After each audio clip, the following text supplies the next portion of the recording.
Do you remember all that kind of, it's going to be world recession, it's going to be this, it's going to be a disaster, it's isolationist, all the top conservative. Share market will crash. The top conservative. All right, so I got this great clip from Sky News that I think everyone needs to see, and it perfectly describes what is going on with Trump, the trade war, and what to expect down the road. Welcome to the channel. If you could hit that like button, and if you enjoy the video, please consider subscribing. Let's get into it. Let's talk about the tariffs, both from what Trump has been doing. All the economists got it wrong, of course, no surprises there. Do you remember all that kind of, it's going to be world recession, it's going to be this, it's going to be a disaster, it's isolationist, all the top conservative. Share market will all crash. The top conservative Inflation. Recession, depression. Yes. He's an isolationist, protectionism. America's going to lose out, and we've just seen him strike the biggest trade deal thus far. Japan was pretty huge, but the EU deal, even the Trump deranged crowd had to acknowledge what an enormous win that was for Trump.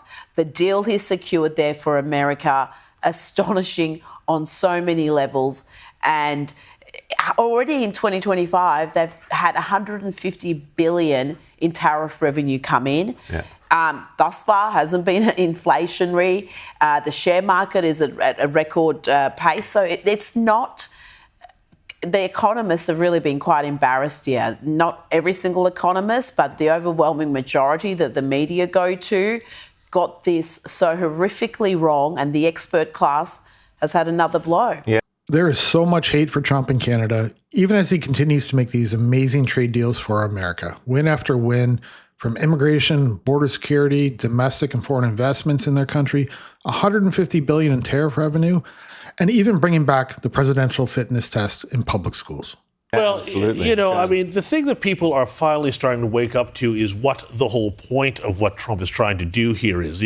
Like since World War II and all the way through the Reagan era and beyond, we had this kind of assumption that free trade was good in and of itself, just simply for its own sake. And like on one level, yeah, free trade is good, but not at the expense of an unbalanced trading order where a company like China comes in, steals IP, uses incredibly cheap and in some cases slave labor, manipulates its own currency, manipulates markets, dumps its own products, and winds up putting countries like the United States and Australia into this position where all of their industry goes overseas, all of the, their national security of being able to make their own steel goes overseas, all of these sort of things, and their currencies wind up out of balance. So he's rebalancing the market. This is what it's about. This is actually really healthy. Now, I'm all in favor of free trade between like nations, but when you've got a country like China, and this whole strategy is ultimately about, and you can see, Rita, even the way, EU. But the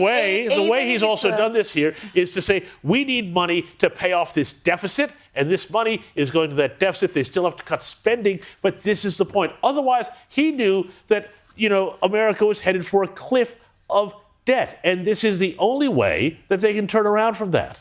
He said something really interesting there. He's all for free trade between like nations, and that's really where the problem is. Canada and the U.S. are not like nations anymore. We were at one time, but our governments, our leaders stand for the complete opposite things. Mark Carney is for censorship, mass immigration, DEI, and taxing anything and everything. Well, Trump is doing the complete opposite. He is never going to respect Carney because he stands for everything that Trump is against.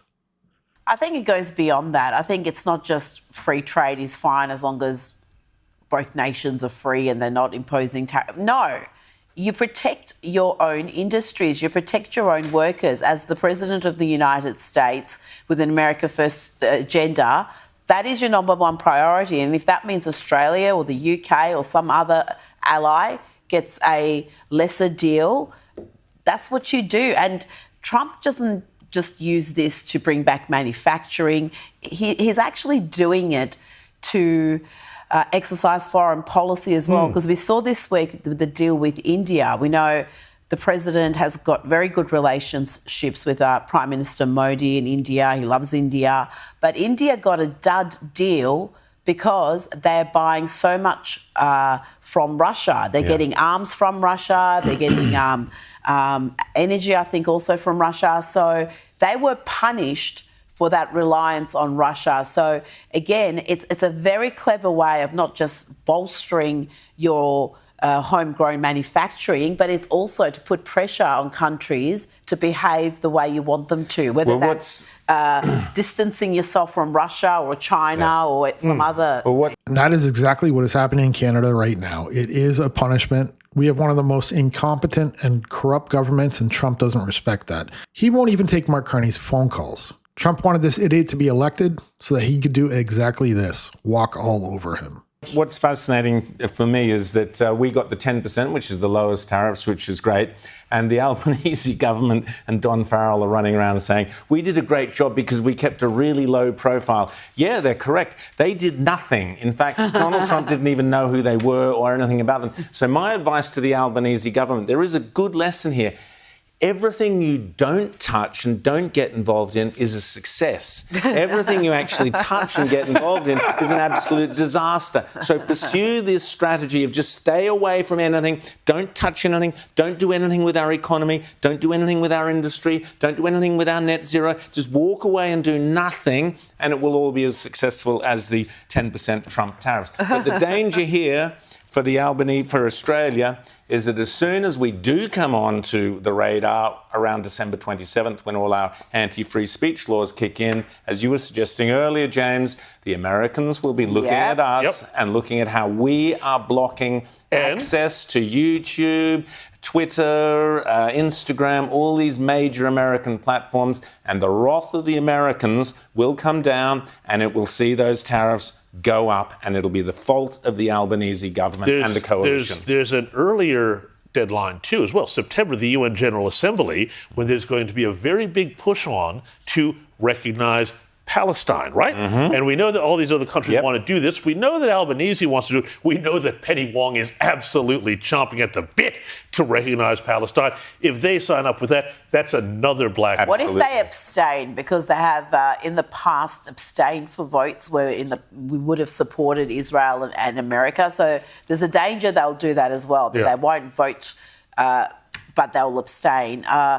Free speech and censorship is going to be another huge problem when dealing with Trump, because the liberals are all about controlling everything we see and do. It'll be a never-ending battle, and of course, the lunatics on the left are going to cry Orange Man bad like they always do. I think Canada's in for a whole lot of pain, and this might just be what the liberals need to make them think twice next time they vote.